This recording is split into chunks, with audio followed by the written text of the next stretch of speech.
We've been on a journey for about a year and a half now. And what we've been doing is trying to move away from the siloed approach. And by the way, most of my view is going to come from the second line. That's where I sit, and that's my field of expertise.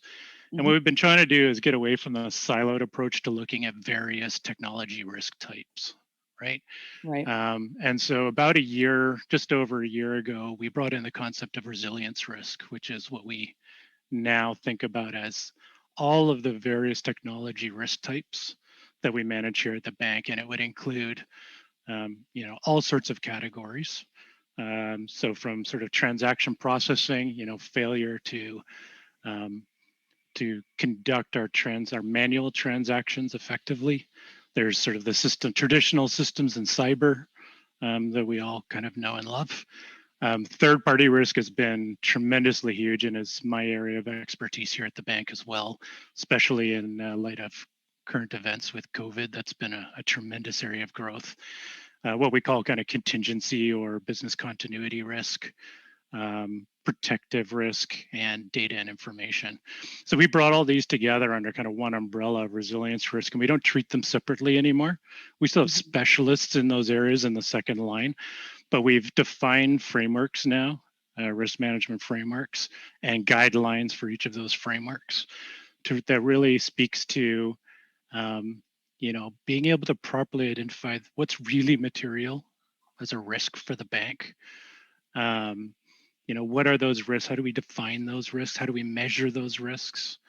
And then how do we bring it all together so that when we're reporting on resilience risk, we're not sort of hyper focusing, for example, on cyber, which, I think we've tended to see a lot of in the past, that we're only bringing the most material things to the surface for senior management to be able to action and be really clear about what we're asking them to action. So, in terms of frameworks, we have our kind of overall enterprise risk framework. We have the guidelines and policies that underlie that get more specific, and we have kind of a layered approach to it, right? As the documents get deeper and deeper, they get more and more specific. But we purposely keep our enterprise risk management framework fairly high level. That's kind of the global encompassing framework that covers both financial and non-financial risk. It just spells out kind of the governance and expectations at a very high level on how we manage risk generally around the bank. Right. And then, obviously we leave it up to the regions to tailor those policies and frameworks for their particular area. So if OSFI has something specific that we need to do here in Canada, for example, I'll take that global guidance and then tailor that for Canada.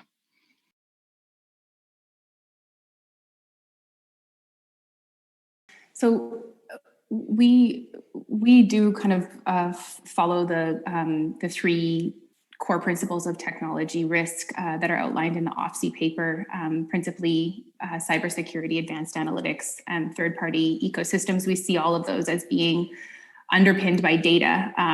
So I guess from a data management perspective, in terms of risk, data governance really requires that right mix of those rules. So your policies, your frameworks, your governance structures, and then the tools, those technological infrastructure that support the policies.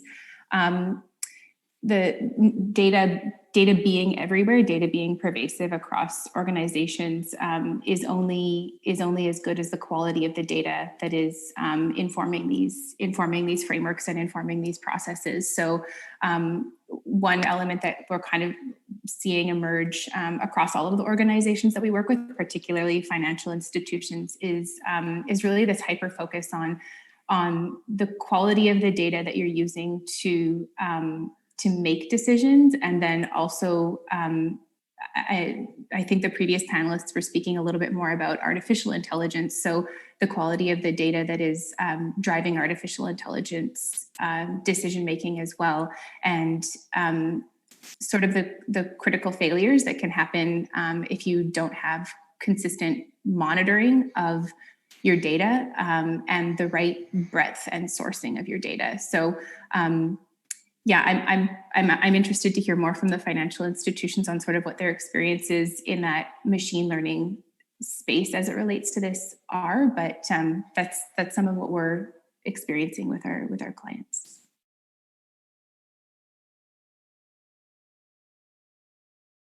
Well, and I think that's key to what you're saying. I think that when people were integrating technology years ago, they were very prescriptive and very narrow, and the ability to expand hasn't been easy, right? To adopt new technologies. I think now more than ever, we are more open-minded and we're not locking ourselves into a particular technology or a scope that can't be addressed and expanded as technology grows. So I think that's a really big change that we're seeing right now. But more importantly, for the businesses, it's the understanding of risk. And so what I found is a lot of times when people are in business, they're focused on growing their bottom line and not necessarily focusing on all the risks. Right. So I think it's embedding that risk culture. I think that's what's, and I think we're going to segue into discussions about that later, but I think that's really key is individuals understanding all of those, and it's starting with education, because a lot of people don't even know what to look for, or perhaps they are seeing it but they're not aware that they're actually seeing a risk. So I think that's going to become key as well. Yeah, for sure. I mean, I think what we've done at HSBC is tried to make sure that we're engaged early. I think that's really, really important. We have, and in the second line, we actually have someone who's dedicated to change oversight, which I don't think is something we've seen a lot of in the past. You kind of, if you were an expert in one area, you get kind of sucked into a project.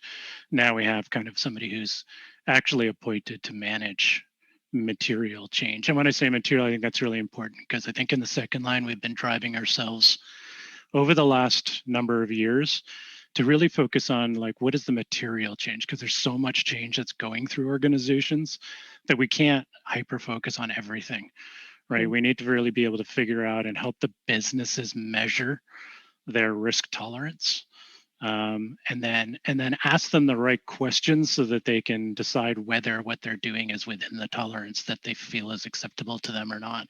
So what we do is we get involved very early in material changes. We've embedded a pretty strong risk culture within the business line. So it's not like, I think in the past, often we'd come, maybe even in the second line of defense, we'd find out almost too late that a project was already happening and it was, going to get implemented. That doesn't happen any longer. We're engaged right from the very beginning. We have risk stewards in various technology risk areas that are asking a series of the, simple but effective questions to the businesses, and kind of advising them on their on how they're answering, um, to make sure that they can measure those risks accurately, and we can catch them early enough that you're not a few weeks away from going into implementation. And Yeah. we're trying, and now risk management is the roadblock, right? That's what we really have tried to move away from, is not being the roadblock, but actually being an enabler, and That's a great. providing that advice and challenge.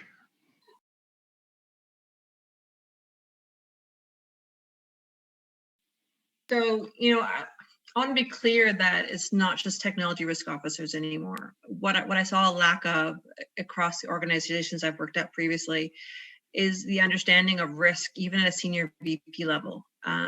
They're signing off on risks, perhaps their technology, perhaps their op risks, because they want to move on. They want to accept the risk, move on with their business, start making money, right? Because they're Right. evaluated, their performance is basically, how much did you make for us? How much did you save for us?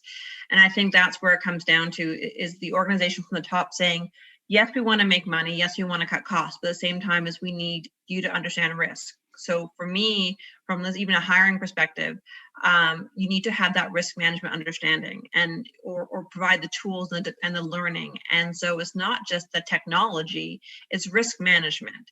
When I wrote my C risk as an example, I didn't understand technology, but I came from OSFI and I worked in other areas of risk at various banks. And so that was the core knowledge you needed to pass that exam. And I think that's, to come down to the risk culture, you're not talking about technology risk culture, it's just understanding what risk management needs. Then yes, you have to hire people who understand technology, who understand the business and can link those two. I often explain to it as like your translator. Right, that person that speaks two language, technology and business, and can merge the two. So you have to have strong business people, strong tech people, but then you have to have that person, because you can talk technology all you want to me, I'm going to be like a deer in headlights. And I'm aware of that, and so you got to find that person that has that expertise that can tie the two together. Those individuals are really key and important, I think, in an organization when you're trying to manage your technology risks.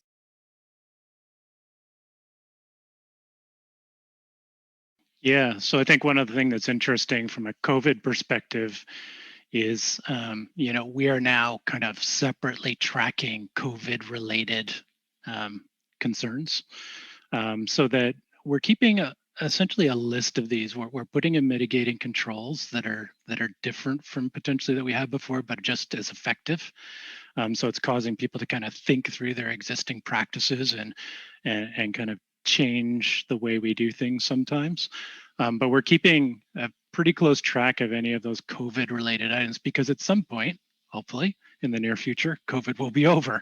And we want to make sure that we're rolling those back again too, right? Where it makes sense to roll back, but where we've actually gotten stronger, potentially there's areas where we won't roll back, that we've actually found better ways to do things.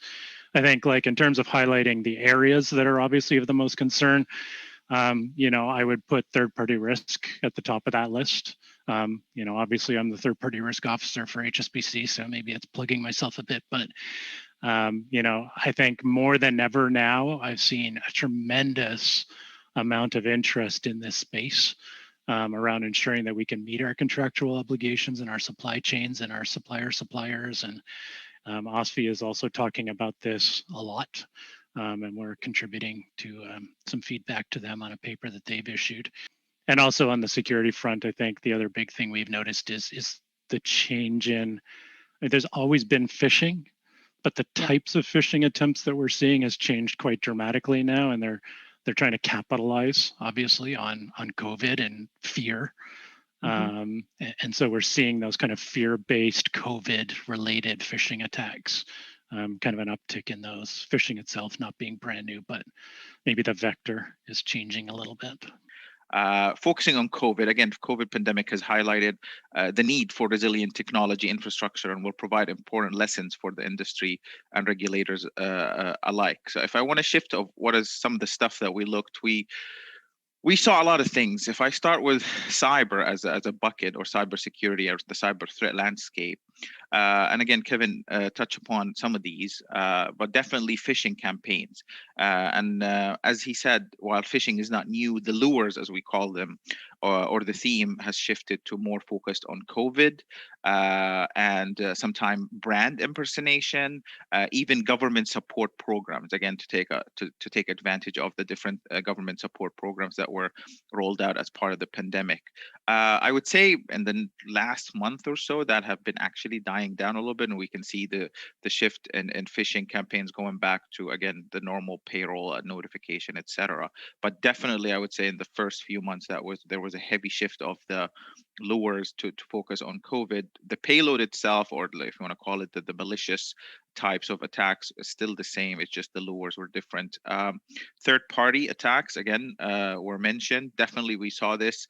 And the way I want to highlight this, especially when it comes to the cyber, is ransomware attack. So you probably hear every other day about a different ransomware attack or organization that have been hit with ransomware. While our institutions, I would say, fared well in terms of standing against these kind of attacks, third parties or fourth parties that they utilize have been impacted by such ransomware. And I can mention a couple of examples that are in the public, like Finastra or Cognizant. An interesting one also that we noticed is technology infrastructure stability. So again, as part of the COVID pandemic and the need to move to work from home, there was a rapid ramp up of work from home technologies and infrastructure.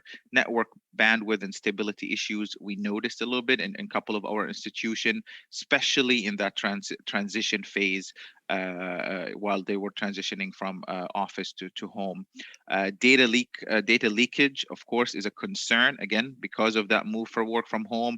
Looking at these controls, how are they actually protecting the data, in terms of is the controls ready to look at continuous protection of the data as people work from home. That was a different another area of or theme that we noticed. And of course, increased use of what we call collaboration tools.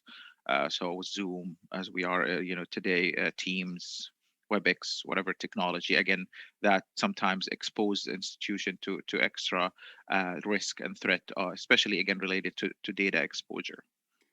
Yeah, absolutely. I think pre-pandemic, there was always this race to be more data-driven, to have more data, to have data inform business intelligence, business decisions. Now we're both seeing kind of a need to be more data-driven, and it's also being tempered by a need to be more efficient and spend wisely on data. Just as a result of the financial shocks that have happened. So what we've really seen is a lot of financial institutions in particular, they're needing data to better understand impacts to mortgages, to personal security, to loaning capabilities, those types of things. So they're conducting a lot of data audits, and that data auditing really taking a look at where is all of our data? Where is all of it? First question. Really, that's the place to start. Where is all of it? Often housed in many different teams across the organization. Where are we procuring it from? So really the process of a data audit, finding where some of those redundancies and overlaps are in terms of spend, and really using that to gain efficiencies. So for us, sort of this data auditing and governance process to try to understand what you've got, where it is, what you're spending on, has really accelerated in the pandemic. And I think will be a better business practice going forward to help underpin risk management.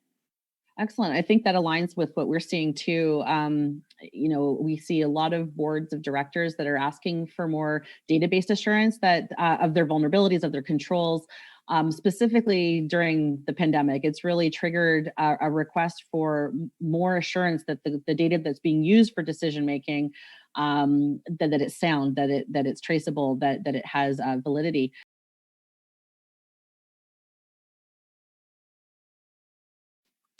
Sure, another excellent question, and I would say again.